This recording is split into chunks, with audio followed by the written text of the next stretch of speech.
여러분 안녕하십니까? 형법 강의를 시작하겠습니다. 자, 오늘은 저번 시간에 이어서 형법의 시간적 효력 범위에 대해서 공부를 하겠습니다. 우리 저번 시간에 공부했던 형법의 시간적 적용 범위, 원칙적으로 행위시법주의다 그랬습니다.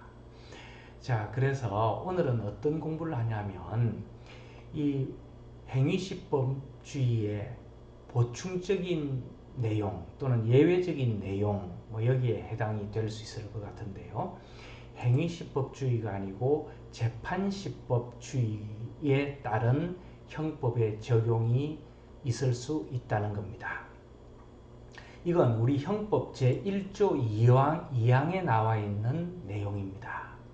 즉 우리 형법 1조 2항은 뭐라고 규정되어 있냐면 법률의 변경으로 인해서 그 행위자에게 유리하게 변경된 경우에는 재판 시의 법을 따른다. 신법에 의한다. 이렇게 되어 있거든요. 근데 신법이 재판시법이니까 그 후에 새롭게 개정된 법이니까 거기에 따른다. 이렇게 되어 있습니다.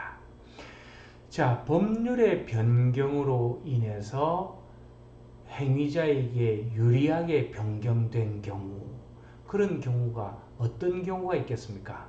예컨대 이 행위가 범죄였는데 그 법률의 개정이나 또는 폐지나 이런 것들을 통해서 그 행위가 비범죄화된 경우, 이 행위자에게 유리하게 변경된 거겠죠. 두 번째, 그 형벌이 더 경하게 변경된 경우, 5년 이하의 징역이었는데 3년 이하의 징역 이렇게 변경되었으면 형벌이 더 낮아진 거죠. 이것도 유리하게 변경된 경우입니다. 그 다음에 재판이 확정된 이후에 법률의 변경이 된 경우는 또 어떻게 되느냐, 이건 나중에 설명하기로 하고요. 자, 이런 경우들이 그 법률의 변경에 따라서 유리하게 변경된 경우입니다. 자, 그 내용을 표로 잠깐 보면 이 형법이 이렇게 쭉 진행되는, 즉 효과를 발휘하고 있는 동안에 범죄가 일어났습니다. 그죠? 그런데 그 법이 폐지되거나 또는 뭐죠? 변경이 되어서 재판 시에는 그 행위가 이제는 더 이상 범죄가 아니거나 또 뭐죠? 형이 가벼워진 경우, 이런 경우죠. 여기 달라졌다 이거죠. 자, 이렇게 된 경우에는 결국 어떻게 하라고요? 신법에 의한다 이렇게 돼 있으니까 결국 그 행위자에게 유리하게 처벌하지 않거나 또는 경한 형으로 처벌한다 이렇게 되겠죠. 처벌하지 않거나 경한형으로 처벌한다. 좀 유리하게 해줘라 이 말이다. 그죠? 이건 어쨌든 행위시법주의는 아니지 않습니까?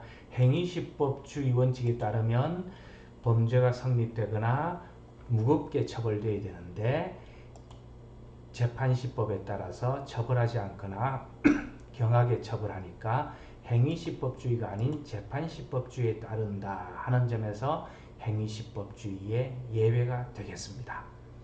자, 우리 형법 1조 2항에 이렇게 규정하고 있기 때문에 우리는 이렇게 해석을 하는 거죠. 그런데 이 사람이 이미 재판이 확정되어서 지금 교도소에 가 있습니다. 자, 이렇게 된 경우는 어떻게 되냐? 그런데 이제는 내가 범했던 그 행위가 범죄가 아닌 경우가 된 거죠. 그렇게 되면 그 사람의 형집행은 면제, 석방되는 거죠. 쉽게 얘기해서 그렇게 처리를 한다 하는 겁니다. 자, 이렇게 우리 형법이 규정을 하고 있는데 여기서 하나 문제가 발생을 합니다. 무슨 문제냐면 사실 우리 법 규정이 이렇게 정해져 있기 때문에 이 문제가 끝나야 되는데 일부 학자들이나 또 판례의 경우에 뭐라고 얘기를 하냐면 이 행위시 때 범죄였다가 끝나고 난 이 법이 폐지되고 난 다음에 재판시 때 더 이상 범죄가 아닌 경우에도 처벌해야 될 필요성이 있다. 우리 법에 어떻게 보면 정면으로 위배되는 그런 해석을 하고 있다는 거죠. 자, 그것이 뭐냐면 추급표 인정 문제입니다. 자, 우리 여기 가서 보면 이 지금 행위시법주의에 따라서 그 법이 유효할 때 행위했던 이 행위를 법이 폐지되어서 이제는 범죄가 아닌 경우, 즉 재판 시에는 범죄가 아닌 경우에 이 행위를 만일 처벌을 한다 그러면 이거는 추급표를 인정을 하는 겁니다. 쉽게 해서 이 여기에 있던 이 법을 어떻게 한다는 거죠? 쭉 뒤로 늘어뜨려서 재판시까지 가지고 와서 이 법을 적용시켜서 처벌하겠다 하는 거죠. 그래서 이걸 우리는 추급표, 뒤따라가서 뒤에까지도 효력을 미쳐서 적용한다. 그래서 추급표 그럽니다. 우리 이 법이 생기기 이전의 행위를 되돌아서 처벌하는 걸 소급표 그랬지 않습니까? 반대로 이 법이 있을 때 행위했던 걸 이제는 법이 폐지돼서 법이 없음에도 불구하고 재판시까지도 이 법을 가지고 와서 처벌하려고 하는 걸 추급표 그렇게 얘기합니다. 자, 이 추급표라고 하는 걸 인정할 수 있겠는가 하는 문제가 추급표 인정 문제입니다. 그럼 여러분들이 여기서 막 헛갈리는 것이 정상입니다. 방금 얘기 다 끝냈지 않냐, 그죠? 지금 여기서 유리하게 변경되어서 재판 시에는 신법에 의해서 처벌하지 말라고 우리 법에 딱 명령을 하고 있는데 거기서 갑자기 또 무슨 추구표를 인정한다는 학설 또는 판례 이게 말이 되냐 이런 의문을 가져야 됩니다. 우리 법에 명시되어 있으니까 그죠? 여러분들의 의문이 옳습니다. 그래서 이 논의는 사실 법에 위반되는 해석이죠. 즉 가벌성을 더 확장하는 해석이어서 사실 그 탐탁지 않은 그런 학설인데 이 사람들의 이제 그 취지를 우리가 인정해서 존중해서 한번 생각을 해보면 이렇다는 거죠. 여기 어쨌든 자기가 행위할 때는 뭐죠? 요 법이 있었지 않냐, 처벌하는 규정이 있었지 않냐. 그러니까 그때 행위 당시에 법을 위반한 그런 행위에 대해서 그것이 끝났다 그래서 그걸 그냥 유야무야 또는 처벌하지 않겠다 봐줘버리는 거는 이 법을 집행하는데 철저하지 못하다 이런 인식을 갖는 거죠. 그래서 어쨌든 이렇게 법 규정에 불문하고 주장하는 학설이 있다 하는 겁니다. 자, 그래서 유효기간 중에 위반 행위에 대해서 유효기간 이후에도 처벌할 수 있는가 하는 문제입니다. 근데 여기서 하나 여러분 알아둬야 될 것이 여러분들의 교과서에는 이 추구표 인정 문제가 한시법이라고 하는 제목을 달고 주로 설명되어 있습니다. 이 한시법이라고 하는 건 뭐냐 하면 그야말로 시간적으로 한정되어 있다 이 말이죠. 그죠? 자, 시간적으로 한정되어 있는 법도 그 종류가 여러 가지죠. 그야말로 기계적으로 시간 한정이 있는 즉 2021년 1월 1일부터 12월 30일까지만 효력을 갖는다. 이건 당연히 한시법이죠. 근데 또 이럴 수도 있습니다.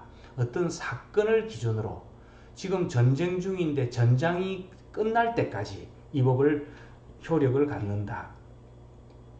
또 뭐 우리 지금 코로나 사태라 그러면 이 코로나는 질병이 그 WHO에서 종식됐다고 확정 짓는 날까지 이 법은 효력을 갖는다. 뭐 이런 식으로 사건을 기준으로 일정한 기간을 한정할 수도 있죠. 자, 어쨌든 이 그 한시법이라는 이러한 종류의 법에서 이 추급표 문제가 발생한다. 뭐 이렇게 설명을 하기도 하는데, 문제는 우리나라 이런 추급표가 문제되는 경우는 한시법의 문제만은 아니고요. 모든 법에서 다 일어나고 판례는 모든 법에서 이 문제를 다루고 있다, 이런 얘기입니다. 결국 무슨 말이냐 하면, 법이 존재해서 범죄로 삼고 있다가 그 법이 내용이 바뀌거나 또는 그 법 자체가 폐지되어서 이제는 처벌되지 않게 된 모든 법에 대해서 이 추급표 인정 부정의 문제가 다 발생하고 있고 또 동일하게 다루고 있다, 이런 말입니다. 그래서 이 문제는 한시법의 문제만은 아니고요. 범죄였다가 범죄가 아니게 된 경우에 문제를 모두 다루고 있다, 이렇게 이해하시면 됩니다. 자, 어쨌든 추급표 인정설, 이 학설을 주장하는 학자들도 적지 않습니다.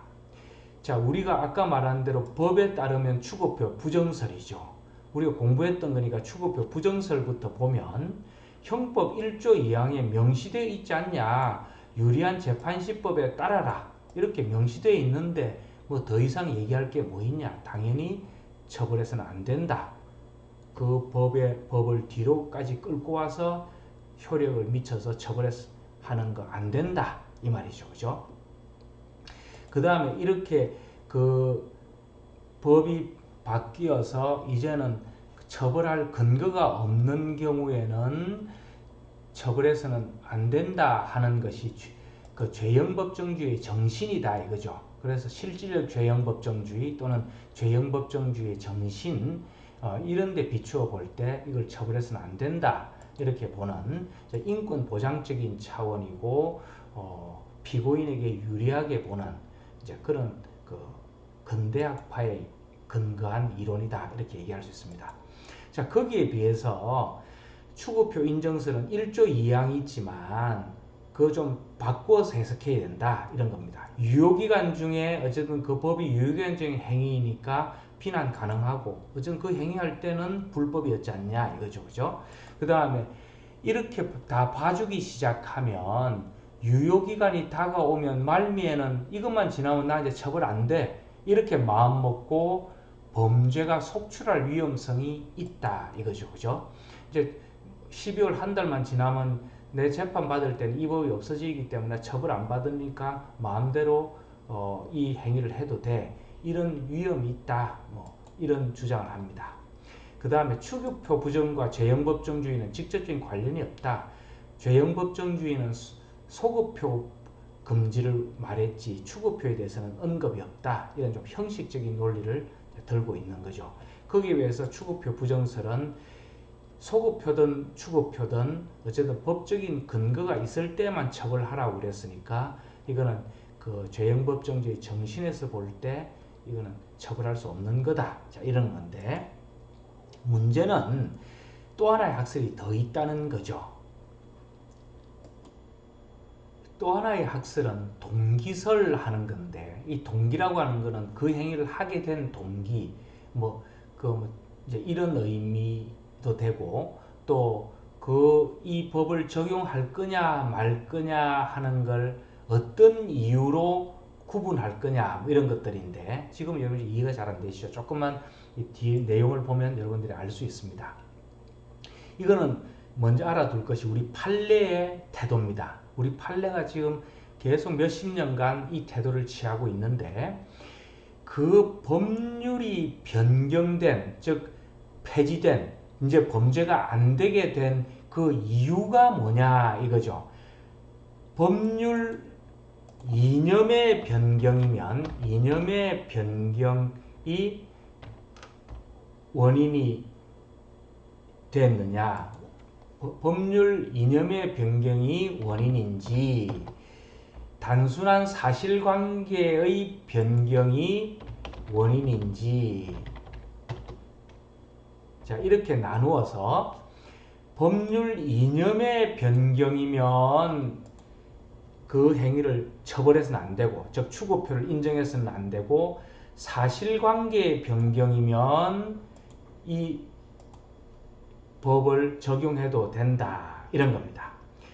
여기에 원인에 따라서 여기 좀 적어볼까요? 법률 이념의 변경이면 추구표, 이념이면 추구표 부정, 사실관계의 변경이면 추구표 인정, 이렇게 보는 것이 판례의 태도입니다. 이것이 이제 우리 판례의 태도죠. 그래서 범죄였다가 범죄가 아닌 쪽으로 가는 이유가, 여러분 가만 한번 생각해 보면, 우리가 이런 건 처벌해서는 안 되는 건데 우리가 너무 좀 오버해서, 너무 과잉해서, 생각을 잘못해서 처벌했으니까 이제 반성적 차원에서 이제 더 이상 이런 거는 처벌해서는 안 되겠다, 이렇게 마음먹은, 즉 반성의 의미면 당연히 처벌하지 말아야 된다, 이거죠.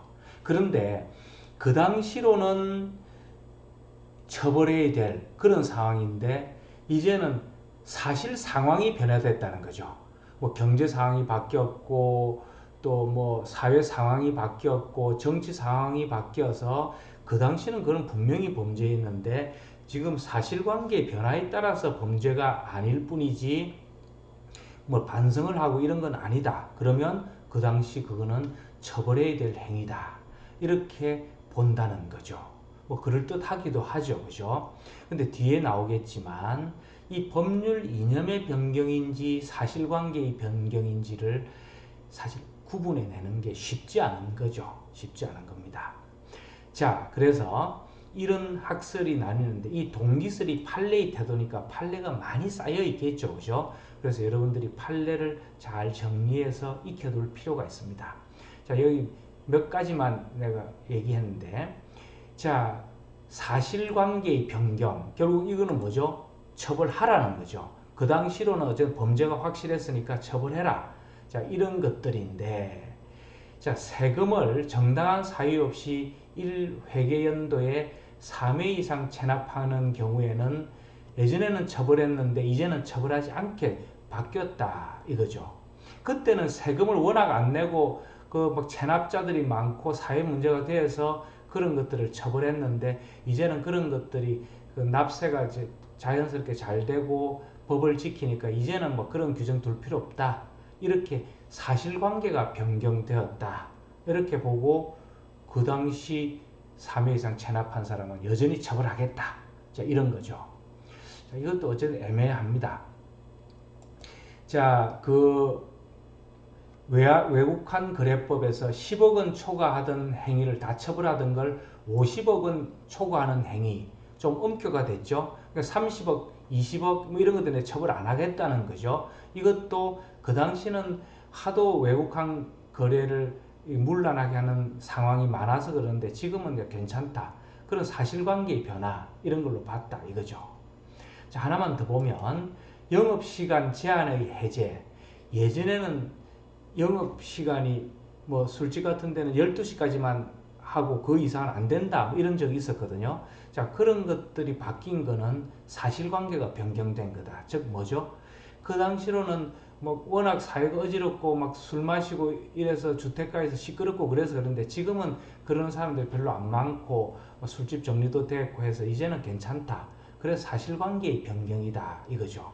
근데 이것도 어떻게 보면, 아니 영업하는데 뭐 2시까지 하든 3시까지 하든 그거는 손님과 주인이 자기 잠 줄여가면서 장사하겠다는데 뭐 그런 것들까지 다 규제를 하냐. 그때 우리가 규제가 너무 심했어. 이런 반성적인, 즉 법률 이념의 변경으로도 얼마든지 볼 수도 있죠, 그죠? 자, 그래서 이런 것들이 딱 무자르시 잘려서 기준이 명확한 게 아니라 하는 거죠. 자, 이번엔 법률 이념의 변경을 한번 볼까요? 그 당시로는 처벌했지만 우리가 지금 생각해 보니까 그거는 과잉 처벌이고 그건 우리가 너무 심하게 형벌권을 남용한 경우였어. 뭐 이런 반성이죠, 그죠? 자, 혼인빙자 간음죄 이런 것들이 있었거든요. 뭐 간음행위를 하는데 결혼하겠다고 속이고 뭐 간음을 하면 처벌되고 뭐 그랬었습니다. 자, 그런 것들이 폐지됐는데 그거는 너무 심했다. 그런 것까지 형벌권을 이렇게 부과할 수는 없다. 반성이라 이거죠, 그죠? 자, 그 다음에 아까도 비슷한 게 나오는데 특가법상 가중처벌대상 가액이 변경된 거 이거는 또 뭐죠? 법률 이념의 변경. 그때 너무 심했어. 그래서 지금은 이제 반성하는 차원에서 좀 가액을 변경했어. 뭐 이렇게 바꾼 게 법률 이념의 변경이다. 뭐 이런 얘기입니다. 그래서 지금 학자들은 이 동기설에 대해서 명백하지 않는 기준으로 자의적으로 이런 기준을 갖다 대서 어떤 경우는 처벌하고 어떤 경우는 처벌하지 않는 것은 합당치 못하다 하는 비판을 많이 합니다. 자, 추구표 인정설의 비판 1조 2항을 정면으로 위배한다. 죄형법정경의 책임주의 정신에 위배된다. 동기설의 경우 구분 기준이 명확하지 않다. 또 이거는 독일법의 경우에는 그 추구표를 원칙적으로 인정하니까 그걸 제한하기 위해서 이런 학설이 있는데 우리하고는 정반대죠. 근데 우리는 처벌하지 않는다 그랬는데 처벌하기 위해서 이런 이론을 가지고 오는 것은 무분별한 외국법의 따라하기다. 이런 이제 비판을 받습니다. 그래서 추구표 부정설이 옳다 하는 학자들이 많다 하는 것 여러분 알아두면 되겠습니다.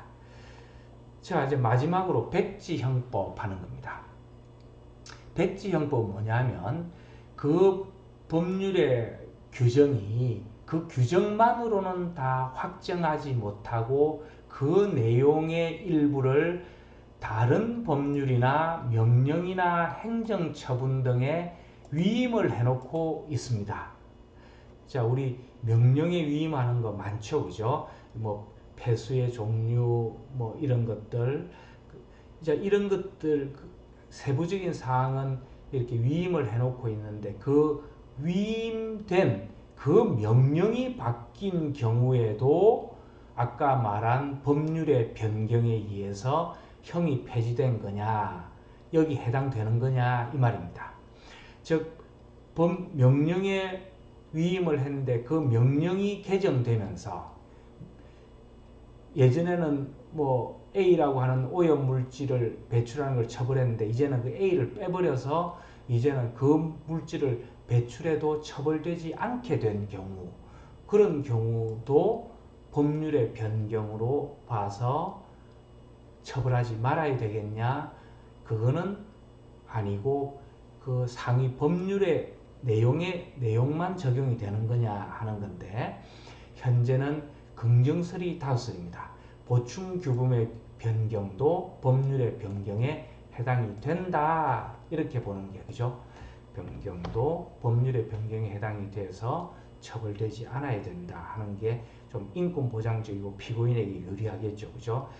여기 보충 규범의 변경은 내용 구성요건 내용 변경에 불과해서 어쨌든 이거는 그 시간적 적용 범위의 대상에 포함되지 않는다 하는 학설도 있는데 그 보충 규정의 변경도 형이 폐지된 즉 법률의 변경의 한 내용으로 포함되어서 그 명령에 의해서 범죄였다가 이제는 개정돼서 범죄가 되지 않는 경우 그것도 신법에 의해서 처벌하지 않는 걸로 보는 것이 옳다. 이런 게 현재의 다수설입니다. 어쨌든 중요한 건 여러분 백지형법이라고 하는 것이 뭘 얘기하는 건지도 잘 알아둘 필요가 있습니다. 즉 구성요건의 그 내용이 그 속에서 다 완성되지 못하고 일부 내용을 다른 법률이나 명령이나 행정처분 등에 위임해 놓고 있는 그런 규정을 우리는 백지형법, 그리고 우리 형법에도 중립명령 위반죄 하는 것이 중립명령이라고 하는 그 내용에 위임을 해놓고 있는 백지형법의 대표적인 예 중에 하나고 행정형법에는 많죠. 우리 저번에 얘기했던 무슨 그 오염물질의 그 종류나 수치, 그다음 뭐 영업 시간의 그 제한의 구체적인 시간 뭐 등등 대통령령, 부령, 장관령 이런 걸로 그 많이 위임해 놓는 규정들이 행정형법을 중심으로 엄청나게 많죠. 그런 것들은 모두 백지형법이라고 봐야 됩니다. 자, 그 내용의 변경도 그 위임된 규정의 변경도 법률의 변경으로 볼 것인지의 문제가 백지형법의 문제다. 이렇게 이해하시면 되겠습니다. 수고하셨습니다.